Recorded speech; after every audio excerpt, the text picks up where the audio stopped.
107 কোটি টাকার প্যাকেজের চাকরি একজন 33 বছর বয়সী যুবক কয়েক বছর আগে হেলায় ছেড়ে দিয়েছিলেন। কেন জানেন? এই যুবক আবার হাসপাতালও তৈরি করে ফেললেন। কেন জানেন? 7 টাকা, 25 টাকা, 30 টাকায় ব্লাড টেস্ট, ইউএসজি, এক্স-রে ইত্যাদি করবেন বলে, মানুষের সেবা করবেন বলে।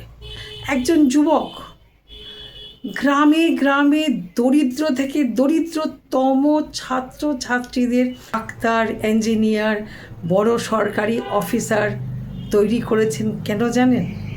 দরিদ্র থেকে দরিদ্রতম মানুষের সেবার জন্যে, শিক্ষার আলো পৌঁছনের জন্যে। হ্যাঁ, এই যুবকের কি নাম জানেন? আসুন ফটো দেখাই। মানুষটি হলেন খান স্যার। হ্যাঁ, এই হচ্ছে খান স্যার। মাত্র 33 বছর বয়সে তিনি যে কর্মকাণ্ড করেছেন সেটা বলতে গেলে একটা উপন্যাস লেখা হয়ে যাবে। গ্রামের দরিদ্র থেকে দরিদ্রতম স্টুডেন্ট যাদের কাছে পয়সা নেই, 200 টাকা, 99 টাকার বিনিময়ে তারা পড়াশোনা করে আজকে কেউ মেডিকেল অফিসার, কেউ আইআইটিয়ান, কেউ সরকারি বড় অফিসার, কেউ পুলিশ। ভাবতে পারেন, একটি ঘটনা আমি শ্রদ্ধেয় খান স্যারের ভিডিও থেকে দেখেছি, যেখানে একটি ছেলে আইআইটি পড়বে বলে তার কাছে এসেছিলেন, কারণ বিভিন্ন কোচিং গিয়ে লক্ষ লক্ষ টাকা তার দেওয়া সম্ভব নয়। তিনি তাকে পড়িয়েছিলেন এবং বাচ্চাটি আইআইটি খড়গপুরে চান্সও পান।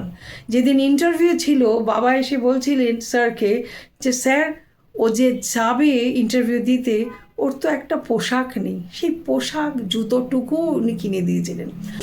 আর ওনার হাসপাতালে আপনি 7 টাকা, 25 টাকা, 200 টাকায় বড় বড় টেস্ট করতে পারবেন। এবং অত্যন্ত পরিচ্ছন্ন এক হাসপাতাল এবং অত্যন্ত দ্রুত পরিষেবা, তুলনাহীন এক হাসপাতাল গড়ে উঠেছে বিহারে খান স্যারের একক প্রচেষ্টায়। কয়েকদিন আগে খান স্যারের ওপরে ঘটে যাওয়া কাণ্ডগুলো আমাদের অত্যন্ত আঘাত দেয়।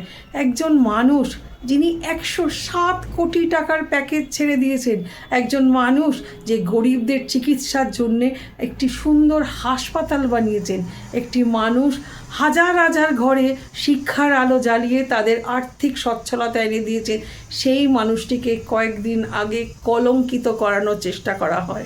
আসুন আমরা ঈশ্বরের কাছে কামনা করি এই রকম খান স্যার যেন আরও তৈরি হয়, আমাদের দেশ যেন দিওয়ালিতে নয়, শিক্ষার আলোকে আলোকিত হয়। যদি আপনাদের খান স্যারের এই ঘটনা ভালো লাগে তবে অবশ্যই কমেন্ট করে জানাবেন।